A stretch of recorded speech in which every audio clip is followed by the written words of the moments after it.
Good afternoon, friends. Today I will be presenting about my basic engineering project, which is solving congestion in Indonesia.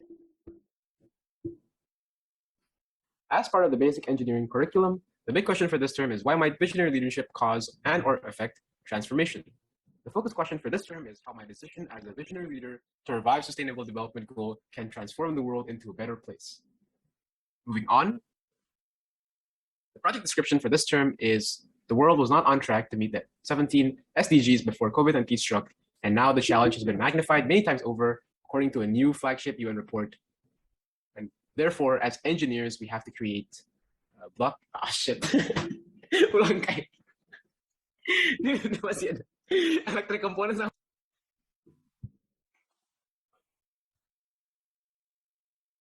Good afternoon, friends. Today I'll be presenting about my basic engineering project with the title of Solving Congestion in Indonesia.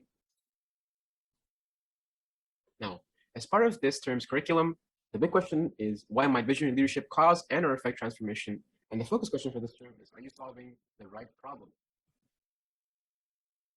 The project description for this term is that the world was not on track to meet the SDGs before COVID-19 struck, and now the challenge has been magnified many times over. Sustainability is about the ability to meet the needs of people and their communities and organizations, not just in the near term, but over the long term. It's about people and their needs, not just about technology, the environment, or being green. Moving on, the basic engineering design process was used this term to design the projects, and therefore we used to identify the need and constraints, research the problem, imagine possible solutions, plan by selecting a promising solution, create a prototype, test and evaluate the prototype, as well as improve and redesign as needed. Moving on, the first step is to identify the problem and pass solutions. So the problem that I wanted to bring up in this term is, especially in my community, in Indonesia, and especially in Jakarta, there is a lot of traffic. Indonesia is ranked 31st in the world for the most congested country, and congestion in Indonesia is attributed to costing over 71.4 trillion in economic loss. So it's a very important problem to solve, especially because day to day, it impairs the mobility of many citizens and also causes a lot of time to be wasted. There have been a lot of past solutions that the government have tried to implement, and most of them have one or two major flaws that cause them to not be as effective and therefore persisting the traffic problem in Indonesia.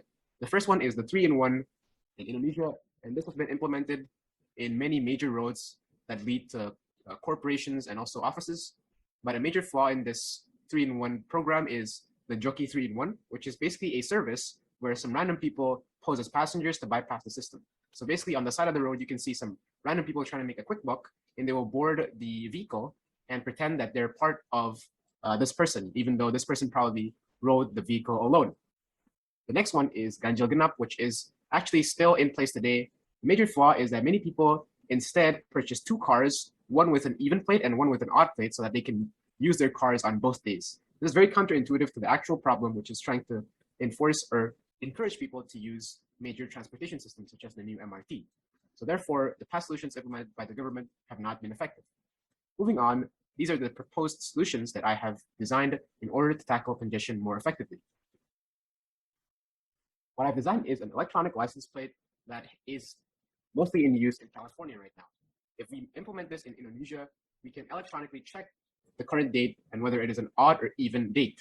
And based on this electronic license plate, we can check whether or not the car is an odd or an even car, and without the need of police supervision or them having to check manually in roads, the ECU of the car or the electronic control unit will automatically disable the car, its engine, its transmission, and the person will not be able to use their car if the day is not according to what their plate is. So for example, if it's the 21st of January and your car is a even plated car, then you cannot travel anywhere unless you use public transportation. This will more effectively enforce the need for public to use public transportation. The SDGs implemented in this project are firstly, good health and well-being, affordable and clean energy, industry, innovation, and infrastructure, sustainable cities and communities, and life on land.